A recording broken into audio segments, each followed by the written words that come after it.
صدرا. أما السفينة فكانت لمساكين يعملون في البحر فأردت أن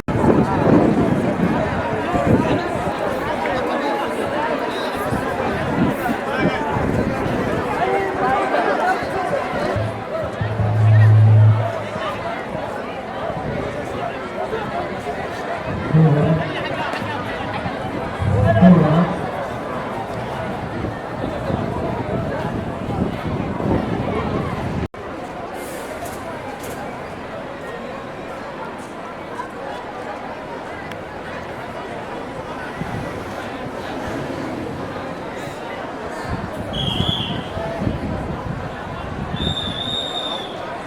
maanta calaamad ay yeesha aan magaca ku wada xiranay oo aanu nabad ku doonayno dadkana ugu duceynayno.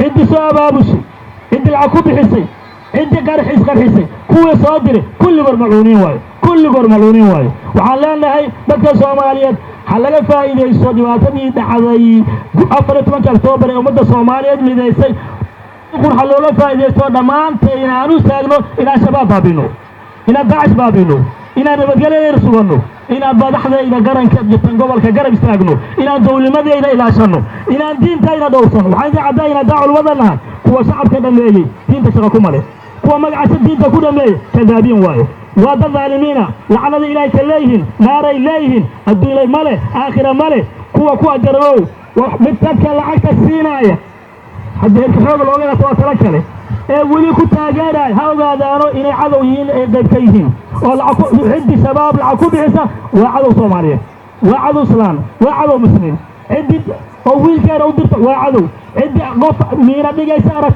عن مينا السوشيالين وحي لميتها كوا مينا دقاي ولا ليال كل جينا أو ساقنا إلى أسكاسنا ودلكينا أميجيسا سبانو وما سنتين الوقت يا آدوير مدنا قدومية وحاربها إلى هالكلمة كدر دارمو حتى وحي المامل في كوبلك سلنا وحي قرمنا يا قرنك يا قبلك مركا ووسوك يا هير حمر قبلك ووسوك يا سان ووسوك يسين وقوه قابيه والسلام عليكم ورحمة الله تعالى وبركاته. الحمد لله رب العالمين والصلاة والسلام على رسول الله. الشعب قبل بنادر مسؤوليين قبلك بهذا صحافة dhammaan qaybaha kala duwan ee bulshadeena Soomaaliyeed oo ay ka mid yihiin ciidamada iyo saraakiishooda dhammaantiin assalaamu calaykum waraxmatullaahi wabarakaatuh. haddii aan hadalkayga la maqlayn waxaan idinka codsanayaa in gacanta saas loo taago taas macnaheedu waxa waaye hadalka ma maqalno waaye. walaalayaal maantay waa maalin qalbigeenna xusuus gaar ah oo aan wanaagsanayn ku reebtay sax ma tahay hadalka lama maqla miya maantay waa maalin qalbigeenna xusuus murugo leh ee aan wanaagsanayn ku reebtay maalintaas inaynaan si fudud u ilaabin ayaa loola jeedaa maantay inaan isugu nimaado fagaaraha hadda aan taaganahay. marka ugu horreysa waxaan rabaa inaan halkan idinkaga caddeeyo fariin aan idin soo gudbiyo fariin madaxweynaha jamhuuriyadda mudane maxamed cabdullaahi farmaajo iyo ra'iisul wasaarihiisa xasan cali khayre ay ii soo dhiibeen.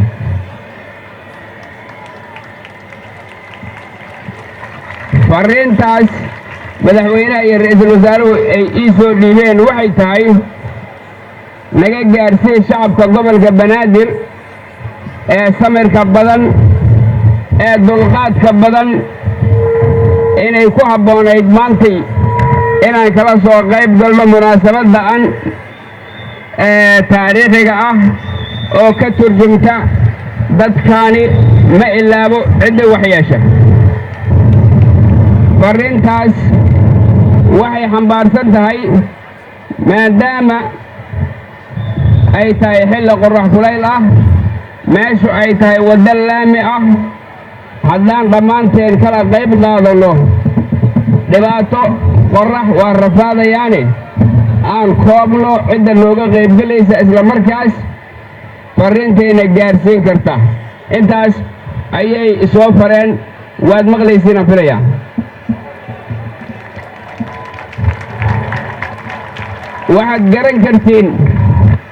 waxaad garan kartiin haddii mas-uuliyiin fara badan ay meesha yimaadaan hadalka la wareejiyo oo mas-uul bambar loo dhiibo in taagnaanshaha iyo qorraxda lagu dhibtoonayo. si aan loogu dhibtoon ayagoo u dhimrinaya shacabkooda ayay yidhaahdeen wixii aan dhihi lahayn adigu noo dheh. warkayga waad maqashinaan filaya. sidaas darteed walaalayaal maalintan ayada ah maalintan 14 Oktoobar ee wixii aad ogeydeen ay ka dhaceen goobtan maxaa laga bartay?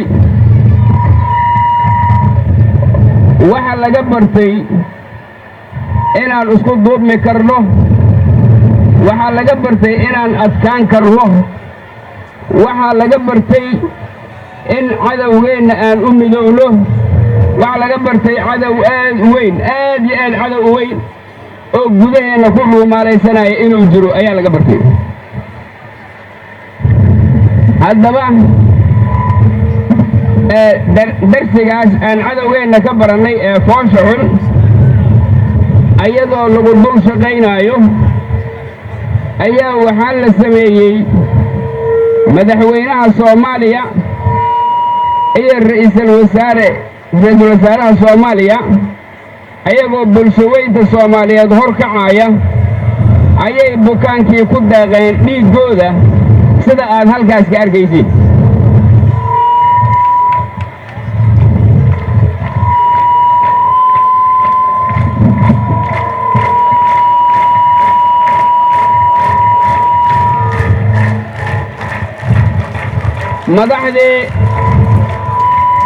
madaxdii dawladda Soomaaliya madaxdii qaranka Soomaaliya haddii ay dhiiggooda bixiyeen oo ay ku bixiyeen meel fagaaro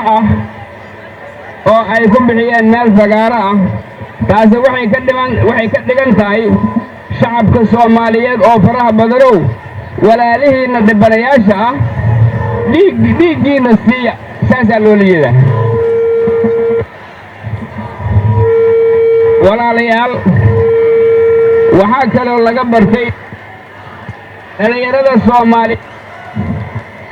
dhallinyarada Soomaaliyeed hadday yihiin kuwa ardayda ah iyo hadday yihiin kuwa waxbarasho dhameeyaba inay waxbarashadoodii tacliintoodii ay meel dhigaan oo ay yidhaahdaan wax walba waxaa ka horreeya inaan dalkeenna difaacno. waxaan idin xasuusinayaa dhallinyaradii arrintaas u xilqaantay u kacday oo aan hubo inaad wada garanaysiin.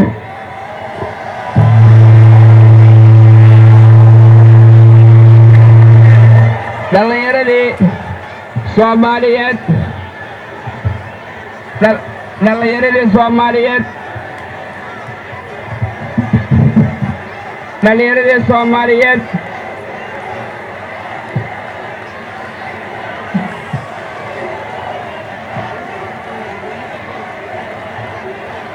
aad iyo aad u mahadsantiin shucuubtiinna aad muujiseen. okaadiya marka okaadiya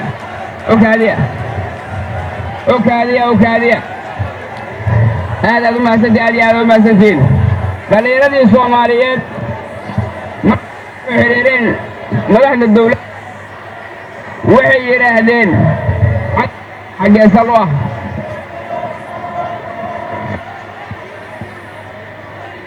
aansadeen meesha salka u ah tagaan lana dagaalamaan cadowga ayagoo mutadawiciin ah oo aan waxba qaadanayn. dhallinyaradaas waxa ay degeen oo saldhig ay ka dhigteen magaalada Marka ee gobolka Shabeellada Hoose. waxaad ogtihiin Shabeellada Hoose inay tahay meesha ugu dhibaatada badan ee cadowga uu ku dhuumaalaysto.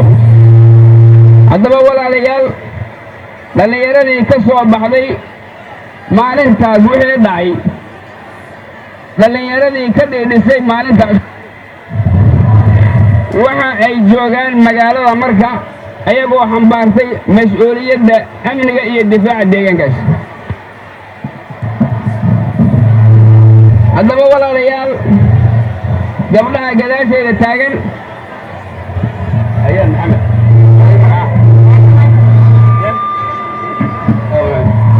haddaba walaalayaal, labada gabdhood oo gadaashayda taagan waxay ahaayeen ardaydii dugsiyada wax ka baranaysay ee qalinkii iyo buuggii isdul saaray, yidhaahdeen waxaan u shaqaynaynaa dalkeenna, kaalinta nooga aadan ha naloo diro, ayay ka mid yihiin labada gabdhood.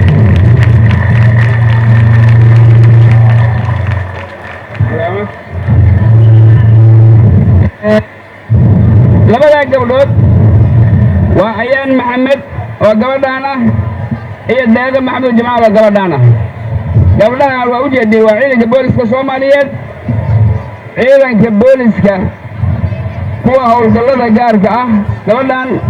gabadhaanina waa ciidanka booliska qaybta waddooyinka taraafiga waay.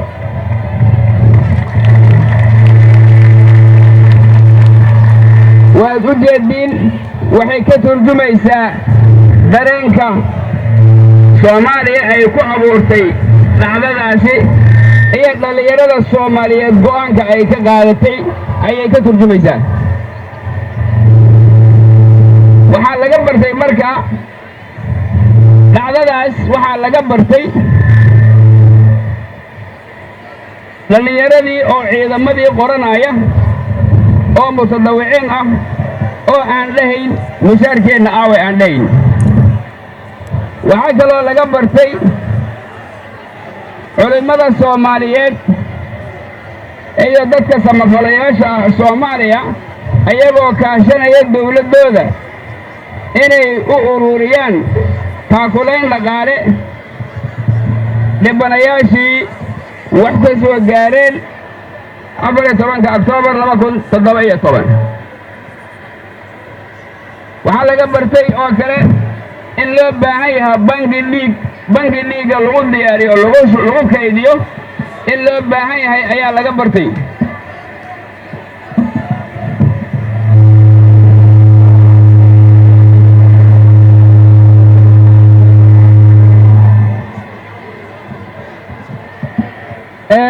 sidoo kale waxaa laga bartay in loo baahan yahay xarun gargaarka degdega ah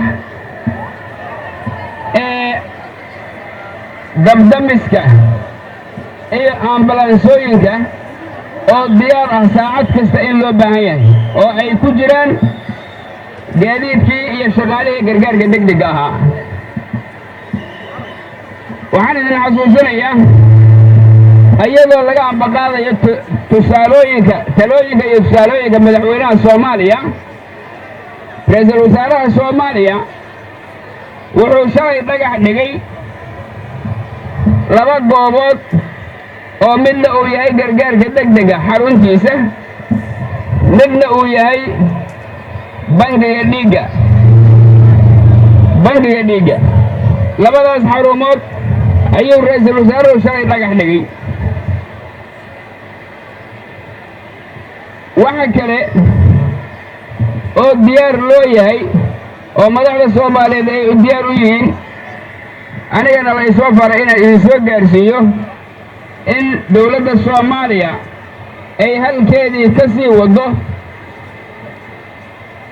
taakulaynta agoomaha waalidkood ku waxyeeloobay dhibaatadii 14 Oktoobar.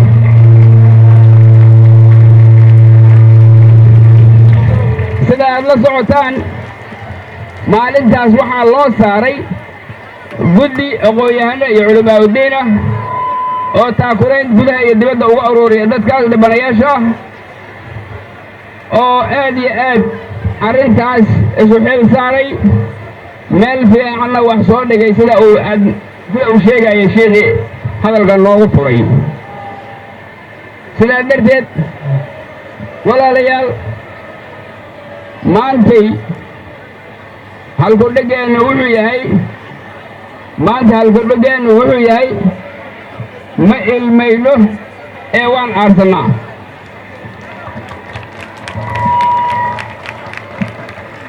halkudhigeennu muxuu yahay ma ilmayno ee waan aarsannaa. halkudhigeennu muxuu yahay ma ilmayno ma oyno ee waan aarsannaa. ma oyno ee waan aarsannaa. halkudhigeennu waa sidaas. ma idiin guddoomaa walaalayaal marka ay dhacdo hagardaamo weyn cadaawad noocaan oo kale ah mid yar iyo mid weynba waxaa loo baahan yahay bulsho Soomaaliyeed oo isku duuban garanaysa cadowgooda iyo saaxiibkooda kala garanaya oo qoma u soo istaaga badbaadinta shacabkooda sida haddaba dhacday. ilaa iyo hadda waxaa taagan wiilal iyo gabdho maalintaas iska diiwaan geliya xarumaha ciidanka. waxaan rabaa hal kelmad inaan siiyo gabadhayda Ayaan Maxamed inaan kelmad siiyo oo maalintii 14 Oktoobar 2017 ardadii qaranka iyo buugga isdul saaray ee ciidamada ku soo biiray ka mid ah.